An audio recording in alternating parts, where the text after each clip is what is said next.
પેન્સિલ્વેનિયાના ટોવાન્ડામાં smoke store ચલાવતા એક ગુજરાતી ઓનરને પોલીસે અરેસ્ટ કરીને જેલ ભેગું કરી દીધા બાદ તેને $1 લાખ અનસિક્યોર્ડ બોન્ડ પર જેલમાંથી છોડવામાં આવ્યો છે. 48 વર્ષના અલ્પેશ શંકરભાઈ પટેલના સ્ટોરમાં ગયા મહિને પોલીસે રેડ કરી હતી, જેમાં સ્ટોરમાં કામ કરતા મૂળ કડીના મયુર પટેલ નામના એક એમ્પ્લોયીને ઇલીગલી નશીલા પદાર્થ વેચવાના આરોપમાં અરેસ્ટ કરવામાં આવ્યો હતો અને ત્યારબાદ અલ્પેશની પણ ધરપકડ થઈ હતી. આઈએમ ગુજરાતને મળેલી માહિતી અનુસાર અરેસ્ટ બાદ અલ્પેશને ફેબ્રુઆરી 26ના રોજ કોર્ટ સમક્ષ હાજર કરાયો હતો, જ્યાં તેને $1 લાખ બોન્ડ પર રિલીઝ કરવાનો ઓર્ડર થયો હતો. કોર્ટમાં રજૂ કરાયેલા ડોક્યુમેન્ટ્સ અનુસાર અલ્પેશ પટેલ પેન્સિલ્વેનિયાના જ બ્લુમ્સબર્ગમાં રહે છે, જેના સ્ટોરમાં છેલ્લા 1 વર્ષથી પણ વધુ સમયથી ઇલીગલ નશીલા પદાર્થોનું વેચાણ થતું હતું. ટોવાન્ડામાં આવેલો અલ્પેશનો સ્મોકર્સ સ્ટુડિયો નામનો સ્મોક સ્ટોર જયમાં મેલડી LLCના નામે રજિસ્ટર્ડ હતો. અમેરિકાના મોટાભાગના સ્ટેટ્સમાં નશીલા પદાર્થોનું વેચાણ થાય છે, પરંતુ તેને લગતા નિયમો ખૂબ જ સખ્ત છે અને અમુક ગ્રેડથી વધુ નશાકારક દ્રવ્યોનું પ્રમાણ ધરાવતા નશીલા પદાર્થોનું વેચાણ કરવું ગંભીર ગુનો પણ બને છે.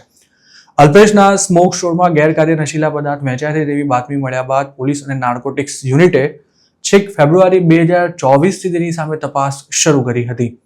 પોલીસે પહેલીવાર ફેબ્રુઆરી 5ના રોજ ગ્રાહક બનીને અલ્પેશના સ્ટોરમાંથી THC પ્રોડક્ટ્સની ખરીદી કરી હતી, જેનું લેબ ટેસ્ટિંગ કરાવતા તેમાં THCનું પ્રમાણ કુલ વજનના 0.3%થી વધારે હોવાનું સાબિત થયા બાદ ગયા મહિને જ 3 વાર પોલીસે ફરી કસ્ટમર બનીને THC પ્રોડક્ટ્સની ખરીદી કરી હતી અને તેમાં પણ નશાકારક દ્રવ્યોનું પ્રમાણ લીગલ લિમિટ કરતાં ઘણું જ વધારે હતું.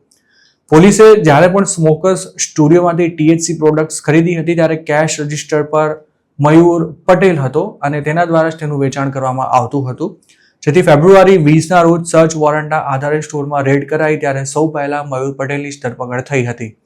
ત્યારબાદ સ્ટોરના રેકોર્ડ સર્ચ કરવામાં આવ્યા હતા અને તેના ઓનર અલ્પેશ પટેલ હોવાનું બહાર આવ્યા બાદ 3 દિવસ પછી અલ્પેશને પણ પોલીસે અરેસ્ટ કરી લીધો હતો.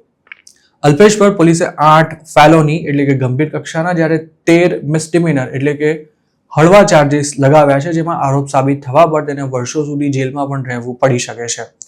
જોકે અમેરિકામાં તે કયા સ્ટેટસ પર રહે છે તેના વિશે કોઈ જ માહિતી જાહેર કરવામાં નથી આવી કે ન તો ડોકેટ શીટમાં પણ તેનો કોઈ ઉલ્લેખ કરાયો છે.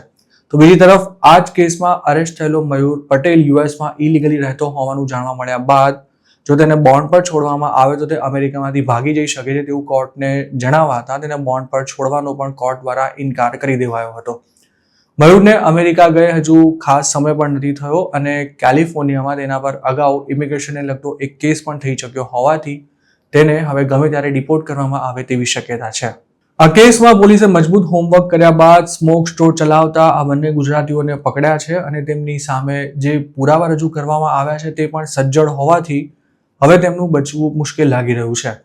સૂત્રોનું માનીએ તો આવા કેસમાં પોલીસ જ્યારે કસ્ટમરના સ્વાંગમાં સ્ટોરમાં ખરીદી કરવા જતી હોય છે ત્યારે તેનું વિડીયો રેકોર્ડિંગ પણ કરવામાં આવતું હોય છે. હજુ મયુર કદાચ કોર્ટમાં એવી આર્ગ્યુમેન્ટ કરી શકે છે કે તેને કાયદાની જાણ નહોતી કે પછી ઓનરે આ કામ કરવા માટે તેને ફરજ પાડી હતી. જોકે આ દલીલના આધારે પણ ડિપોર્ટેશનથી બચવાના તેના ચાન્સ લગભગ 0 છે. જ્યારે સ્ટોરનો ઓનર અલ્પેશ પટેલ જો પોતાના પર લાગેલા અમુક ચાર્જીસ કબૂલવા તૈયાર થઈ જાય તો તેને સજામાંથી થોડી રાહત પણ મળી શકે છે. યુએસના કાયદા અનુસાર આરોપી ગુનો કબૂલવા તૈયાર હોય તો ઘણીવાર તેના પર લાગેલા અમુક ગંભીર કક્ષાના ચાર્જીસ પડતા પણ મૂકવામાં આવતા હોય છે.